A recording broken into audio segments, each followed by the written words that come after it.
Okay. Now, I would love to introduce you to Shirley from Hearing Life Canada. Let's give her a welcome. We had her speak to our group in 2016, maybe? Something like that, pre-COVID. Yeah, it was pre-COVID, definitely. Yeah. And she still looks as young as she did back then. So, but then again, so do I. So, anyway, she's brought a helper along from Sandra for moral support and just that, you don't abuse her because she's cool. She's a little thing. But she's got a big heart. Anyway, it's so glad to have you together with us again. We are thankful that you're here. And I said we're thankful that you're here. Anyway, feel free to use the time as you will. Thank you You so want much. this thing here or? We'll just leave it there. He's fine. Yeah. Okay. Okay, great. Oh, dear. Guess I'm shorter. Hi, everyone. I recognize some faces. Oh, hi. Hi, Mary. Jack, Carolyn. I'm recognizing a lot of faces. Ernie. Hi, Ernie. So, again, thank you for the introduction, Gareth. So my name is Shirley Monk. I'm a hearing practitioner at Hearing Life. I'm housed in Waterloo, the Waterloo location. So I'm located at Northfield and Whistler Drive. We're in that glass medical building. So just a little bit of a history about me before I go into the presentation. So I decided to go back to school later in life, and I knew I always wanted to work with people in a health setting of some kind. And when my kids were a little bit older and I could dedicate the time to go back to school, I decided this just seemed perfect for me. Loved working with people, loved helping improve people's quality of life, and this just seemed fitting. So I started working with Hearing Life about 8 years ago. I've been at this location and I just love it. I don't think of my role as a job because it's not. It's something I just love to do. I just love helping people. So, and I'm a big person on education, talking about the importance of treating our hearing loss, the implications of not treating our hearing loss, and just addressing some of the things that everybody has, ideas of around hearing aids, and why some people have really great experiences and why some people don't. Right? Okay. So, first off, I already know some people in here because they're clients of mine. And how many people in here do wear hearing aids? You can raise your hands. Perfect. Okay. How many people think that they probably do need a hearing aid? You know what? How many people think somebody else needs a hearing aid? Ask the wise. That was my next question. Okay, is there anybody in the room that they know someone who they think they should go get a hearing test? Absolutely. And that's usually the case, right? Most people who have hearing loss don't really realize that they have a hearing loss because it's one of these things that just happens so gradually. And it just creeps up on them. So they don't know they're missing information if they don't hear it, right? So it's the people around them that notice it long before they do, right? Okay. So, what are some of the signs of hearing loss? Do people seem to mumble? Yes. Do we often say that person just mumbles? I can't understand what they say. No one can. Or you often ask people to repeat themselves, right? I can hear what they're saying. I just can't understand what they're saying. That's another thing too. Yeah, absolutely. Difficulty following conversations when we are in background noise. So a situation like this, once the lunch starts and people are talking and stuff like that, right? Definitely acoustics in the room plays a huge role in that. And I'm finding in today's world with restaurants and things, they don't design them like they did back in the 80s where they had the nice cushioning and carpets, and sound was able to really nicely be absorbed in that. Versus nowadays, the new restaurants are high, hard surfaces, high ceilings, everything's reverberating around the room, and I just call it the ping pong of background noise, right? And it makes it really challenging to try to understand what somebody is saying to you across the table, speaking at a much softer level, right, to the babble noise that you're competing with. Children's and women's voices are difficult to hear. I'll often hear when people come in for their very first time for a test, they'll say, I can't understand my grandkids, I can't understand my wife or her sisters, but I can understand my buddy. Male friends usually, so a lot of times people will say, I have no trouble hearing men voices, I do have trouble though hearing female voices. That's pretty common. When people walk into your houses, how many times are you told, wow, that's really loud? Does anyone? Do you have your TV loud? Only to cover up thunder.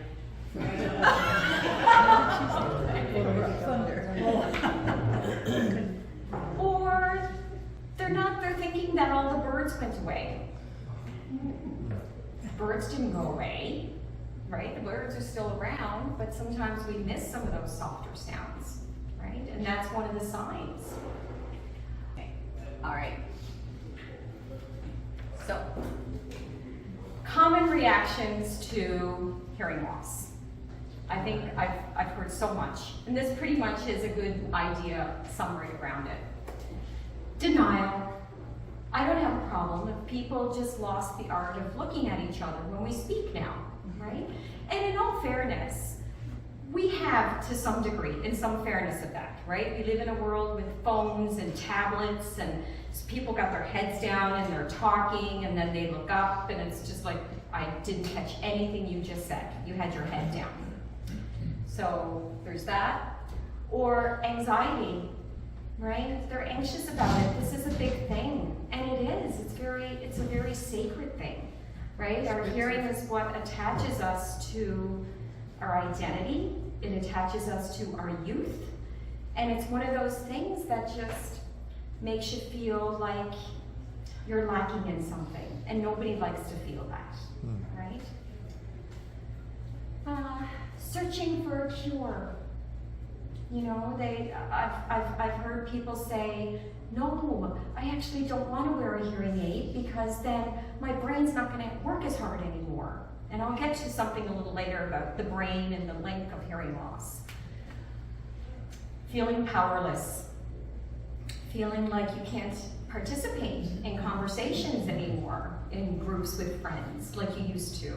You're awfully afraid of, did I say the wrong thing? Did I miss the punchline? Did I, not catch that? And then you start to question yourself, whether or not I should answer, because then I don't want to look like a fool, right? And then you begin to emotionally detach.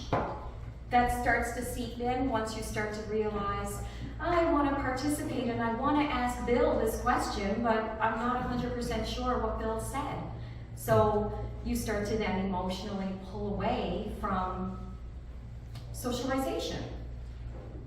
Isolation, socialization, isolation. So what happens is, no, I don't want to go. There's going to be a lot of people, and I can't really catch what people say, and I don't know. I don't feel good when I'm there, so I'm going to pull away. I'm going to withdraw from communicating situations, right? So then you begin, so it all begins at a really slow pace where you begin to feel like, oh, I said something wrong, and I misunderstood, and then I'm told, you should go for a hearing test. How many times have people said that to other people they know, right? Well, you should go get a hearing test. Get your hearing checked. In actuality, what's more noticeable is you asking constantly, pardon, what did you say? Right? Versus being a part of the conversation. Or wearing a hearing aid. So the impact, when I'm doing a speech test, and I've got a few of my clients here, they know that, we live in a world of speech. We don't live in a world of tones. But a tone test is a part of the hearing assessment. But to me, the main act of the show is the speech test results, because that's what really impedes people from being able to fully converse in a conversation with somebody, because they're not catching the words.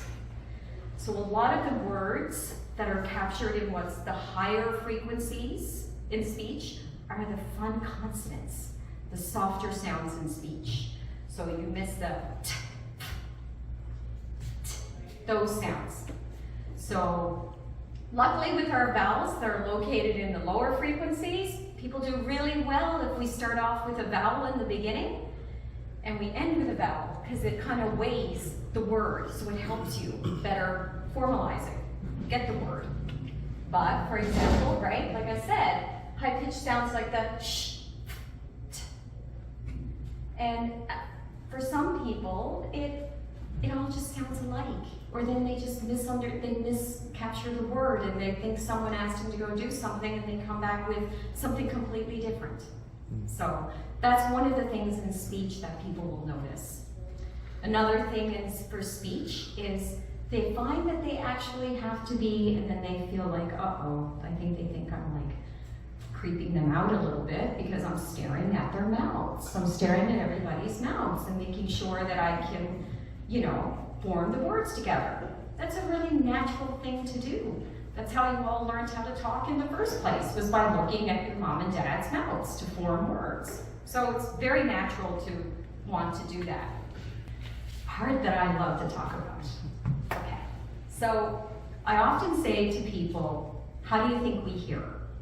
Do you think we hear with our ears? Yes? No? How many people think we hear with our ears? Just raise your hands. Right? Yeah. It says there that we know I know. We can read. I know. I was testing your eyesight today too. But no, it's funny, because when I meet people and I say to them, well, how do you think we hear? And they go, well, with my ears, silly. That's how I hear. Our ears are just really attached headphones to our head. They just allow the signal to pass through. So we actually process everything in the brain. That's where we process all of the information. All right?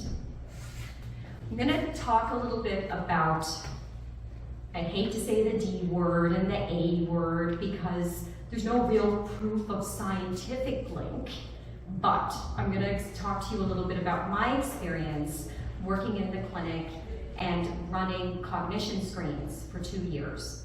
I was a part of a pilot project, and so I was so fortunate to be a part of this project. We're not running it anymore, but it was something that was really validating, and it just really solidified things for people.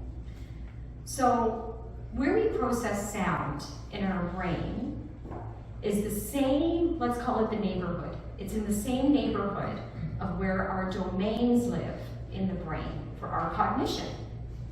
Our cognition is made up of 5 domains. So, first domain, memory. Second domain, eyes. Third domain, executive functioning, which is just a fancy word for logic and reasoning. Processing information, and speed. So, if you've got where we process sound in this neighborhood, right, that's where we process the information, and in the same neighborhood, this is where my cognition is. So, if you ever find yourself in a situation where you are straining, focusing, having to work really hard to understand somebody, when you're doing that, you're actually knocking on the cognition's door and saying, okay guys, you guys need to slow down, you need to stop what you're doing, because Gareth needs to hear, and Gareth is working really hard. So when you do that over and over and over, isn't it crazy to think that it would not impact your cognition? How could it not, right? So during the study that I did for about almost a year and a half, I ran the screens on people. We could see, okay, you're low in memory, or your executive function is not where it should be. Well, guess what? We also know about the brain. We don't know a ton about the brain, but one thing we do know is that it's malleable. We can learn things. We can forget things.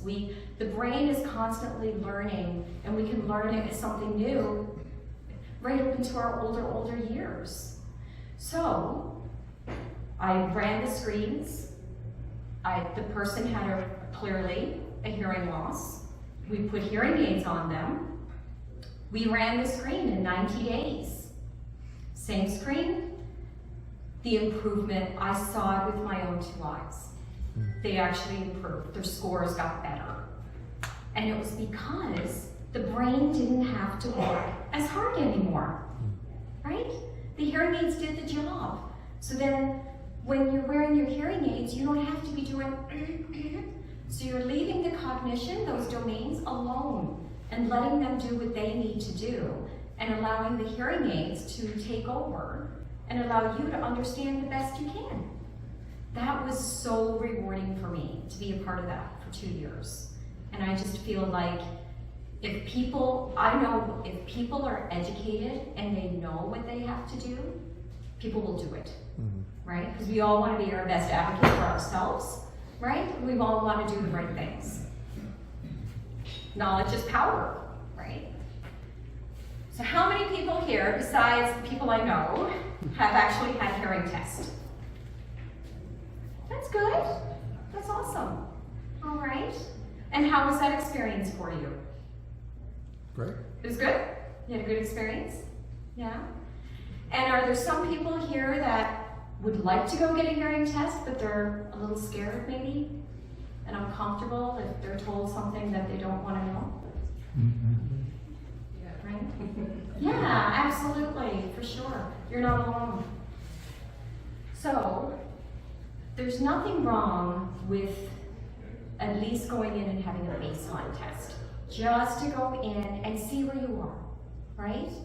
You might not be ready for it, and I always believe that if you're not ready for something, at least give you the power to recognize that I have a hearing loss. I know if I don't treat it, this is what's going to happen.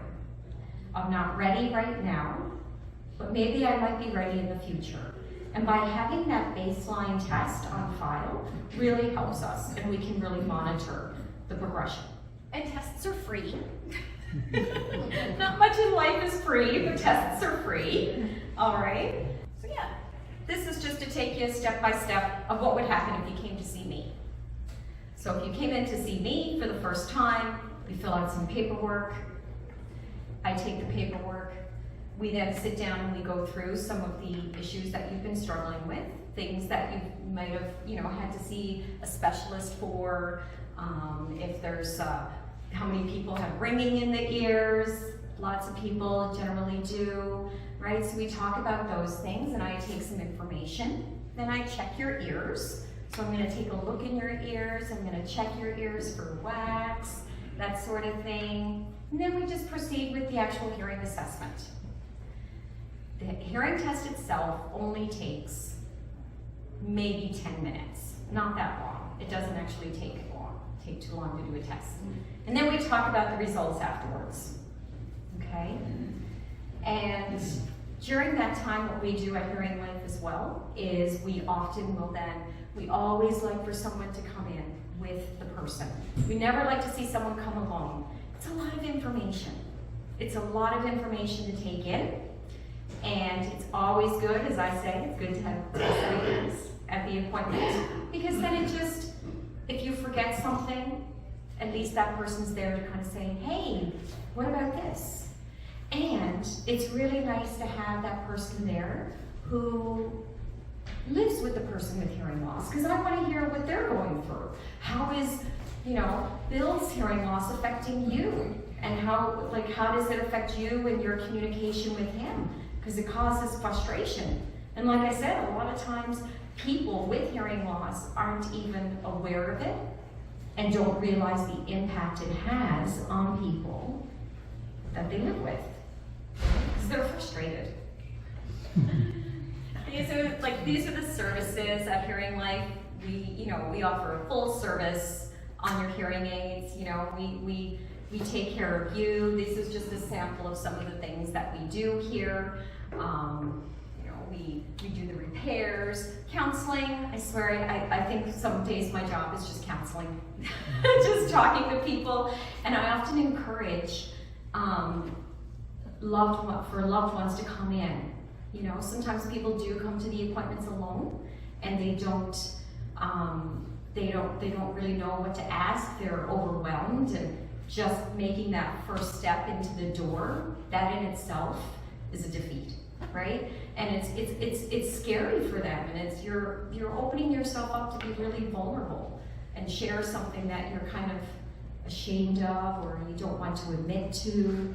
So 360 care, what that simply means is we take care of you. We take care of all supplies, we take care of the hearing aids, we take care of you as our patient client. We also do lots of other fun things too, not just hearing tests and hearing aids, but we also do custom protection in the sense of if you're you like to go to concerts, or even for personal noise protection for mowing the lawn, right? Or the snow blower and stuff like that. That can add up. And we do for payment with hearing aids as well. Hearing aids, it's a medical device, right? So they are not cheap, they are expensive, but when you educate yourself and understand the importance of not treating it, it's a medical device. And to me, I've had so many people say to me over the years, it just gives me back my life. It gives me back that social ability to be able to go back out into crowds and do that. And and we're there to help you with that. And if you need help with supporting that and doing a payment plan, that's something we do as well. Okay? And we're so fortunate and blessed to be able to work with some really great, amazing associations. So we have a whole team at Hearing Life dedicated to just working with these other organizations that we have exclusive relationships with these guys. And it's really great, right? Because it not only helps out with the purchase, but the more organizations we can become affiliated with, the more we're getting our name out there, the more of just hearing awareness, right? Just making people aware of getting their hearing checked. It's funny when I meet someone and I'll say, "Are you a part of the Red Hat Lady Society?" And they're like, "That's a thing?" I'm like, "Yes, of course it's a thing." But yeah, I'll often ask a bunch like, "Are you a CARP member, Legion member, retired teacher," anything like that, right? So, yeah. So, the difference hearing aids make to your life changing. Make your life change. Okay. Life changing.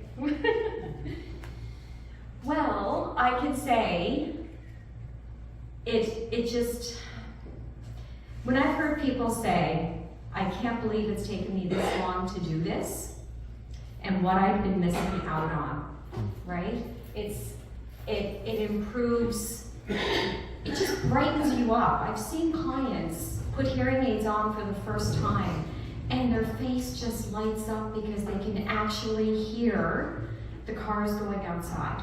They can actually hear their feet on the floor. They can hear these things that they just never realized it was there anymore. It's just because they haven't heard those softer sounds. So it really just improves their quality of life, to be able to communicate with others and give them confidence. Like, have so much confidence when you're wearing your hearing aid and you know that, I'm not going to say something and have egg on my face and feel like, I didn't say the right thing. Again, right? Strengthens your communication and improves your personal and social life. Absolutely. For sure. You want to get back out there. And there's nothing more heartbreaking than I see when I find out, oh, I used to do this and I used to do that, and I was a part of this club and I was in this quilting group, and it just got so big and I didn't want to go anymore. And then you get them into a product and they come back and they're like, it's great, I'm so happy I did this. You know, like I said, the birds are back. They never went away. You put your hearing aids on and you go, I didn't realize that I was missing the birds. One of the biggest things I get after I fit somebody and I see a follow-up 2 weeks later, they'll say, I had no idea that the indicator in my car was so loud. I'm like, I know, right? Improved clarity of speech, definitely. Minimal effort, going back to that brain, right? Having to work really hard. The hearing aids takes the load off of that. So you don't have to be straining as hard. Have you ever wondered if you've been at a place where there's big groups and you're talking with people and you walk away and you're like, I'm so tired. I'm just so tired. You didn't do anything physically, but your brain was working constantly the whole time while you were there because you're just trying to hold on to every word that somebody is trying to say, right? So definitely it improves the speech clarity and it helps just make things sharper, crisper, and you can actually finally be back to the conversation. Significant reduction in background noise allows for easier group conversations. Absolutely, absolutely. And I'm a big stickler on wanting to always, I ask the person, what is the hardest environment that you have to struggle the most to listen to? And that's the product we need to put you in. Because hearing aids, they have a purpose. This is their job. They want everybody to hear in background noise. People with hearing loss are usually okay one-on-one in a quiet setting, and they're fairly sitting close to one another, right? But it's that part of getting out into group situations, and that's where people struggle a lot. So that's when you've got to make sure that you are in the right product, meaning the hearing aid is going to support the listening environments that I'm going into, where I want to be able to hear as best as I can. All right? There we go. Okay. I'm back. Sorry. I don't do well with I'm kind of my spatial awareness here. Okay. So, hearing loss is more common than you think. And I'm seeing actually not just the older population.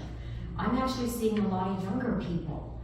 You know, I'm seeing a lot more of the later 30s, early 40s people coming in now for hearing tests and having hearing loss, because a lot of those people had tubes in their ears when they were kids, and they've got the scarring on their eardrums now, which is now causing a little bit more of a premature hearing loss, right? So we're seeing that for sure. And it's the third most common health condition among adults. It's crazy, yeah.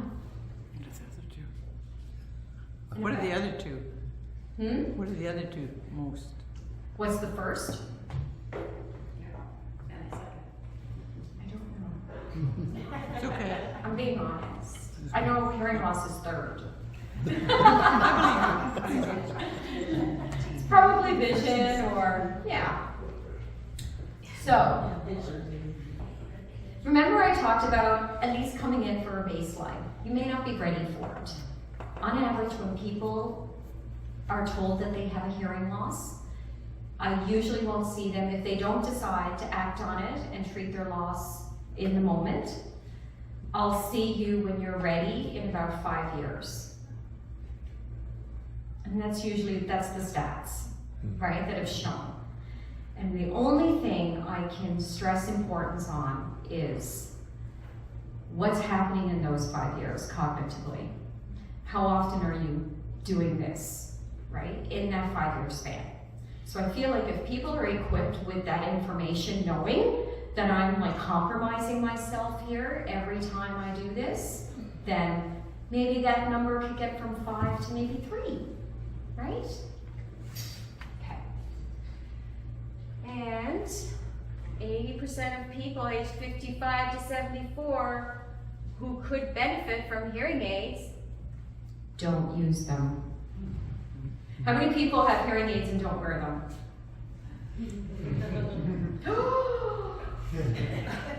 You need to come back and see me. Okay. I'm a stickler. I feel like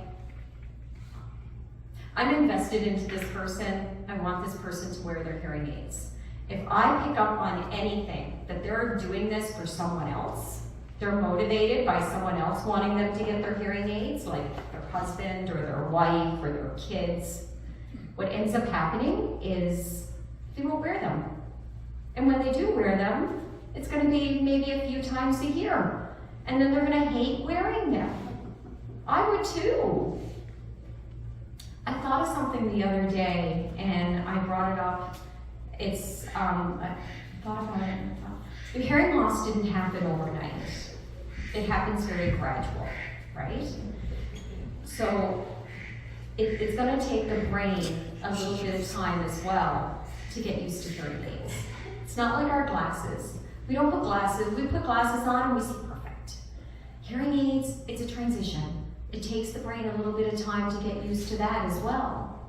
But trust me, I've seen it firsthand. The people that commit on day one and put them in their ears that day and say, this is a part of my day now. Even if I'm sitting at home doing absolutely nothing, this is a part of my day.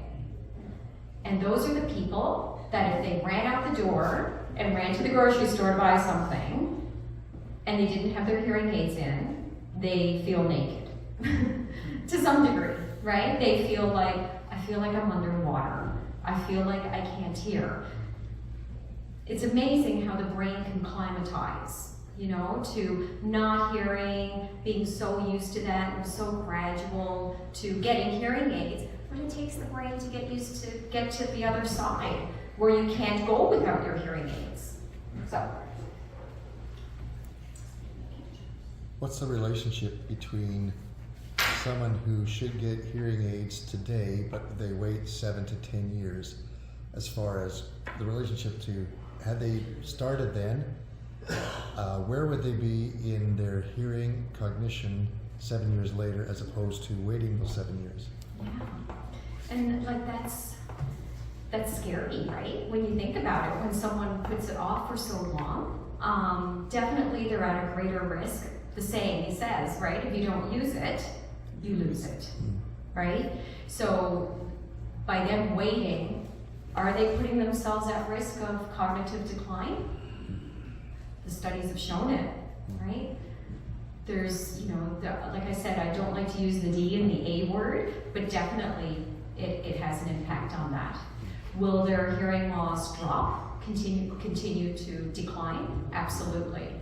The speech clarity, the reason why I start all of my speech tests, and people who come and see me will know this, I consider the speech testing the main show. And I do that test first before I start the tone test, because it really gives me a good idea of like where this person is gonna be, right? And so when your speech clarity is not where it should be, where you would like it to be, right? That's tough, because the longer that you wait after you've had that test and it's been delivered to you that you know, have this score of speech, and you wait 5 years, that score is going to go down more and more, and then that makes it even harder and harder for people to get into hearing aids later then, right? You want to. Is it easier if you get it right away so that your ears don't decline as much? So it's Absolutely. easier to adjust? Absolutely. It slows down the rate, right? And your brain is young. Your brain is young, so your brain is going to be quicker to get used to it, right? Absolutely. Diabetes. Who would have thought? But there's a link that the prevalence of hearing loss in those with diabetes is more than twice than those without diabetes. Why is that? Does anyone have any ideas why that would be? punishment for sugar, eating sugar. Exactly. I'm just kidding. Well, I call it the snail. It's the cochlea. It's the inner ear, right? That's where all those hundreds of thousands of nerve cells like to hang out, all right? And the ear is a very vascular place. Lots of blood vessels, lots of nerves, right? So, the reason why you're at greater risk of hearing loss when you have diabetes is because of the prolonged increased glucose levels, which therefore ends up providing us with poor blood flow supply. Poor blood flow supply to that inner ear, to the cochlea, right? So just to show you the links, right, just the information, the studies have shown that the main cause of hearing loss in diabetic patients is poor blood flow supply. Prolonged high blood glucose levels may lead to hearing loss, affecting the blood supply of oxygen to the tiny nerves and blood vessels of the inner ear, the cochlea. The most common type of hearing loss is the high frequency loss, which is very similar to the healthy hearing loss, as I like to call it. Because we're all going to have hearing loss. Doesn't matter, you can't fight it. It's not like with our eyes. I've learned our eyes actually improve as we get older, which I'm like, oh dang, okay. My eyes are really bad as it is, so it's, okay. And so the loss can be shaped similarly to what we call presbycusis. It's a big fancy word for saying a age-related hearing loss. As we all age, right? And so hearing losses have different shapes. And I can tell when I'm testing someone what kind of shape of hearing loss this is, and I might say, oh, did you work in noise? Did you have this happen to you? So the graph can really give me a lot of information on that, all right? Annual hearing tests are recommended for people with diabetes. So even if you come in, do a test, right? You're not ready for it. Maybe you've just been, you're working through your diabetes and you're trying to get things right, but it is a really good idea to come in and at least have that baseline so that we can monitor that, all right? And again, we kind of touched on this in the beginning, is the conditions linked to hearing loss, right? Social isolation and loneliness, you start to pull back. You start making excuses about why you don't want to go to that party or why you don't want to go to that event. Depression, right? Because you feel isolated, right? You can't talk to anybody. Anxiety. Falls. You wonder why would a fall have something to do with it? Well, first off, our organ of balance and our organ of hearing are actually connected. They're housed together. And if we're not hearing things as well, you just put yourself at risk of many things, right? Falling is one of them. If you don't hear a certain sound, if someone hollers at you and says, hey, you gotta watch, you miss that, right? And again, diabetes. Diabetes is the one thing as well. I'm almost at the end. Okay. So one of the things that I really value being a part of the Hearing Life family is they do something that's really, really cool. And so far in Waterloo, I've gotten the privilege to gift, I think, 6 people with hearing aids. So when you come in for a hearing test, which I really hope after today's session, someone be curious just to come in and experience it and see what it's like, right? No one's pushing you into getting into a hearing aid. It's more about just making you aware of your hearing health, right? So what we do, I meet a lot of people, and there's some people that don't want hearing aids, and they're very abrupt about that, and I'm not doing this, I'm just here for this person, and that's it. But Hearing Life actually donates $4 for every hearing assessment that I do. Now our tests are complimentary. You don't pay for your test. When we ask you for your OHIP card, we're not billing OHIP. OHIP does not pay for hearing tests. We put that money into a fund generated on the sales of hearing aids. So So we put it back into this foundation that they've created. So it's called the Campaign for Better Hearing. And it's remarkable. It just changes people's lives for for the better. So that $4 goes into a fund. And when I meet somebody and they want hearing aids, and they can't afford them, even with payment plan. I even had one gentleman, he started a GoFundMe page, and they just don't have the means to do it. I can get to nominate that person. So I write up a little note, I want to have a little more one-on-one with that person to find out more about them. And then I write a little blurb on them and I send it in to our chief audiologist, and she reviews it, and that person could possibly be gifted any hearing aid that I think they should have. Isn't that an amazing program? Right? It's a real give back program, and I'm really passionate about it. Yeah. And so far I've to see, they'll start out as a trial sometimes with the hearing aids, and during the trial I'm kind of behind the scenes trying to make this work for them. And when they come in and I say, you get to keep these. And they're like, what? What do you mean? I was prepared to bring these back because I can't afford to keep them. Nope, these are yours. And it's just such a rewarding experience having to get that opportunity to be able to be a part of that person's life and improve their quality of life. So if you guys know anyone, come in for a test, and it donates to the fund as well. Sorry, you had a question? Does ADP not contribute to hearing aids? They absolutely do. So the reason why we do ask for your OHIP card is because if you are aidable, in the sense of you have a hearing loss and you want to proceed with hearing aids, that's when we take that number from you. And then we take care of taking care of the paperwork and the prescriptions that get sent to the family doctor, right? And they sign off on that form. So then we're able to access the ADP program. And how much is the ADP program now for hearing aids? Yeah, you know what? It hasn't changed too much over the years. It's still $1,000, so it's $500 per instrument. Yeah. And then you're eligible for that every 5 years. But if your hearing aid warranted a repair after the age of 3 years, you can be eligible for accessing the program again earlier if you wanted to. So, but guys, oh yes. Yeah, appointments, is it required for a hearing test, or you just walking out the street? No, it's appointment.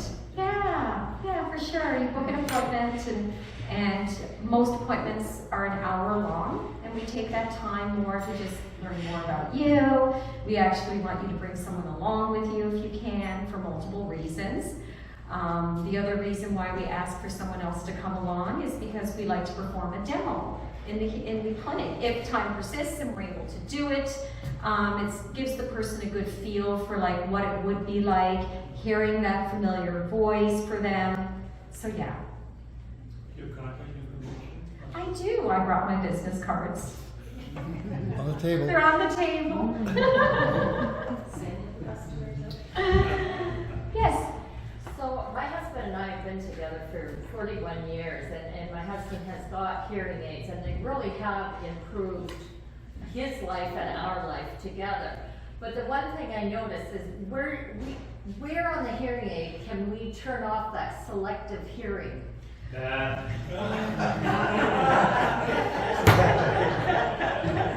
I hear you. I know. I think they're pulled aside in grade school. Okay.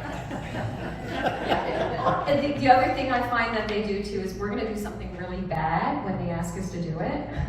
Then they'll never ask us again. When they know how to do it. They've been great, but they have not cured that selective hearing. I know. Yeah, I know. I get asked that question every day. Yes? My mother had hearing aids. My sister bought them for her, Mhm. my dad got them, and maybe she took her for a test, but that's how she got them, because my sister took them. So then she put them in the top dresser drawer and never wore them again. Yep. So you're right about people that well-meaning people that are around you that want you to have them. Yep. But if you don't have any interest in it, it doesn't work. Another thing about people that can't hear well, other people don't want to go to great lengths to explain anything that you're not going to hear. So you're going to get a conversation that's tailored. Like, you're not going to spend a lot of time on detail with a person that can't hear. Yeah. So you are going to tell them, like a Cole's notes version. yeah, Cole's version of anything they're going to say. Yeah. So you want to keep it down because when you're finished, they're going to question what it was, like that you just told them. You're not always going to get it. Absolutely. Very frustrating. Yeah. It's, when you get hearing aids, you really do isolate yourself if you don't do that. Absolutely. I couldn't agree more. And that's the one thing. It's funny. Like, I'm not in the business of selling hearing aids, and the people that know me know that this is kind of what I like to do, right? Is I like to just get out there and just give people the information, because people will always make the right decision once they're given the education and they're empowered to make the decision. Yes. Also, there is still a stigma about wearing hearing aids. Absolutely. So if you wear them and you come across people that don't want to bother, it's really helpful, I think, to them to let them know that you have them and they work for you. Yeah. So I think that's encouraging. I met a lady in the doctor's office once who was telling me about not getting hearing aids, and I told her I had them, and I told her where I got them. So, I think she was a little bit surprised Yeah. that I actually would like to wear them, Yeah, I know. Yeah. You know what? I always, like I said, clearly I'm not into this for trying to just sell hearing aids. I do this because I just want to help people, right? And spread the word about healthy hearing awareness, the signs to look out for, the implications if I don't treat it. But like you just said, you can't, and I said this before, don't get a hearing aid because someone here wants you to get it. You're never going to wear it, and it's going to sit in the drawer, right? And to me, if I'm going to fit somebody with hearing aids, I want them to have the best experience and not walk away with a bad taste in their mouth and almost be a little resentful that they had to do this, right? That's a lot of money to cough up just to appease somebody, right? And so I often say to them, you gotta do it when you're ready. When you can feel it in your heart and you're like, I'm frustrated now, I need to do this. They're the successful people, right?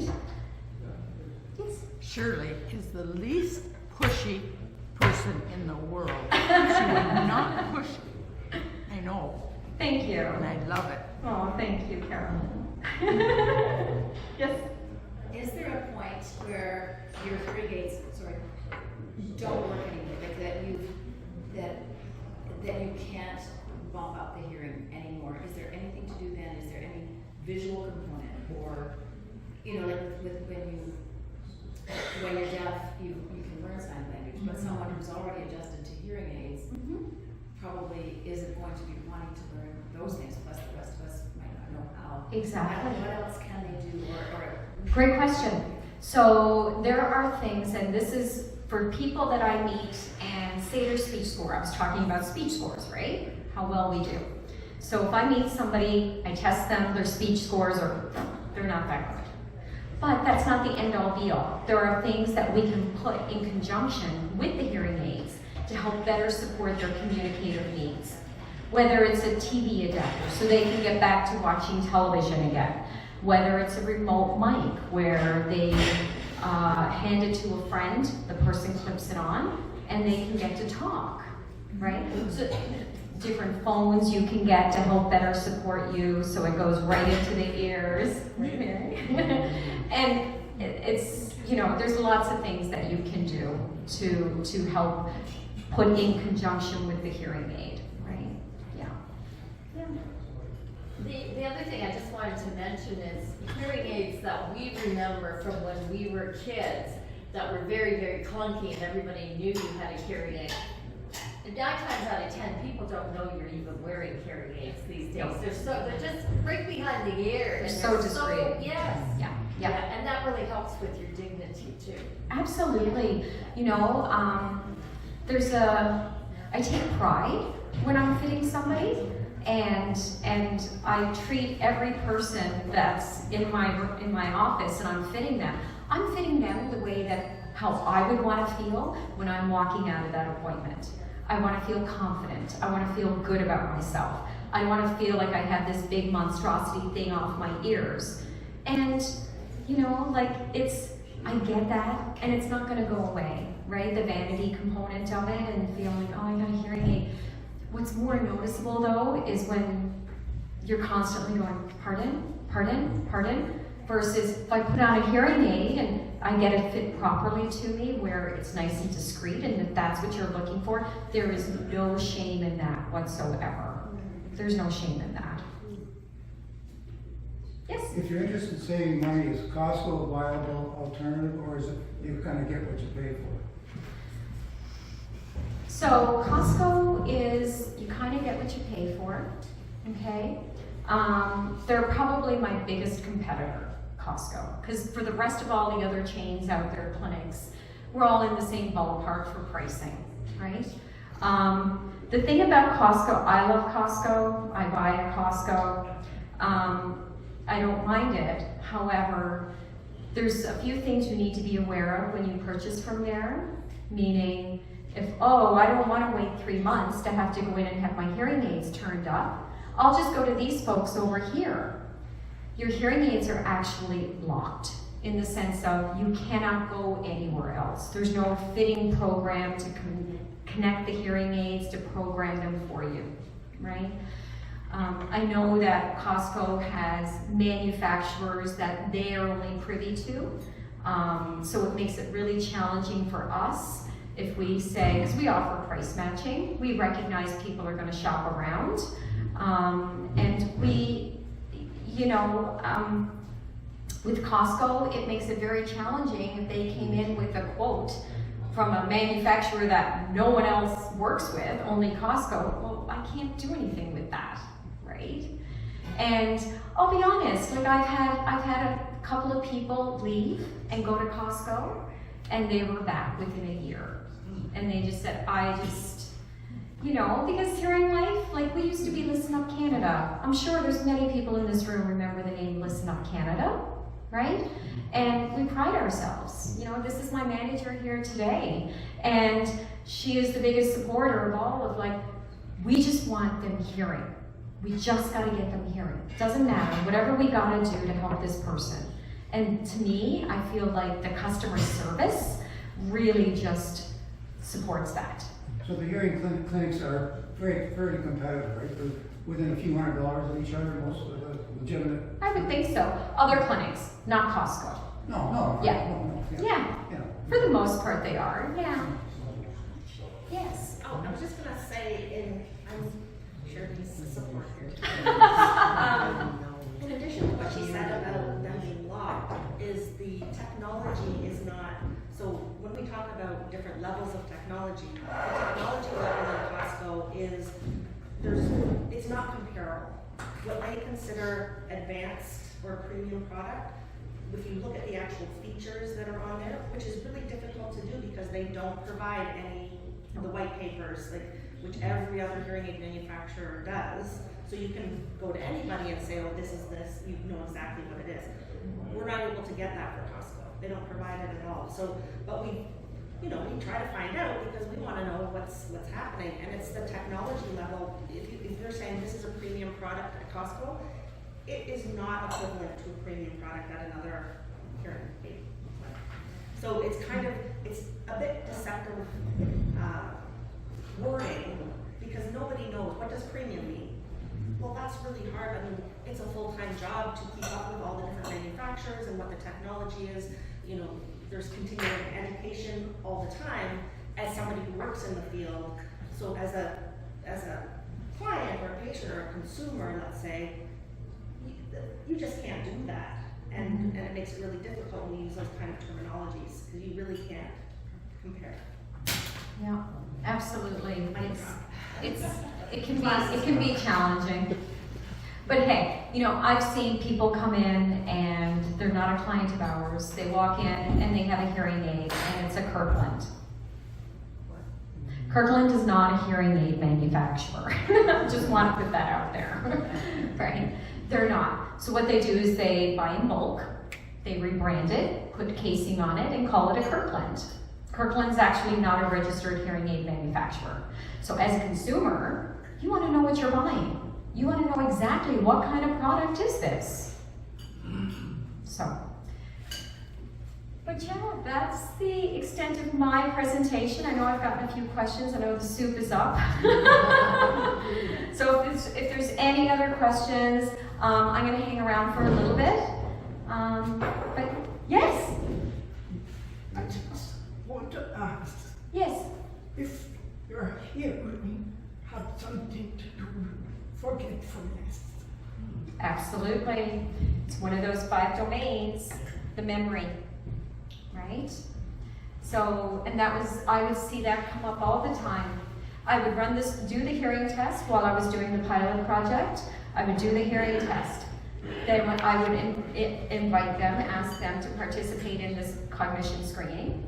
They did. I would get the results off the printer and I would walk back and I would have literally 10 seconds to go through, okay, this is where they're failing in, they're not doing so well in. And memory was one of the main ones that always would come up as they're not where they should be. Absolutely. Welcome. Let's give Shirley.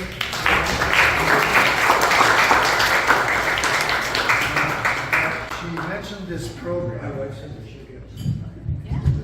She mentioned this program where if you have a need but you don't have the financial resources. Well, there is a young couple who used to be at WMB. He was in his 30s. And he needed a hearing aid. Couldn't afford it. He applied to the program. I'm not sure if it was you or not. But anyway, if you walk into a Hearing Life Canada poster that I did last year, there's a poster of all the people who are recipients, and his picture is there. He was one of the recipients. And his life it escalated in his ability to actually feel like he was making a difference. Yeah. So it makes a huge, so don't feel that you can't do this because you might not be able to afford it. The reality is some of the best things in life are worth sacrificing for in other areas, and if that's even a possibility, hey, there's family that can support, and if not that, there's also this opportunity that, again, it doesn't happen for everybody, but it is that, don't let that be the reason that you don't get it. I aced my test, I'll just have to say so. I knew it. But like most older people, it's the high frequencies where you can see the decline. I can still hear birds howling. But anyway, so now when my wife, here's the other bit. Now when Gail says, oh, you never listen to them. I hear perfectly. Anyway, again, you're welcome to stay for lunch, and if there's people that have more questions, they can approach you and do that. Either you or Katrina, that would be great. But, Cassandra, sorry. That's right. I had the first couple letters written. It's my hearing. My right side. Anyway, let me give thanks for the meal, and then we will we'll eat. God, thank you for this presentation. Thank you for our awesome presenters and for the information, but also the encouragement we received through them. And as we enjoy this soup and buns and dessert, God, would you enliven our conversations and help us to also encourage one another. In Jesus' name, amen. Amen. Thank you. Thank you very much. Thank you.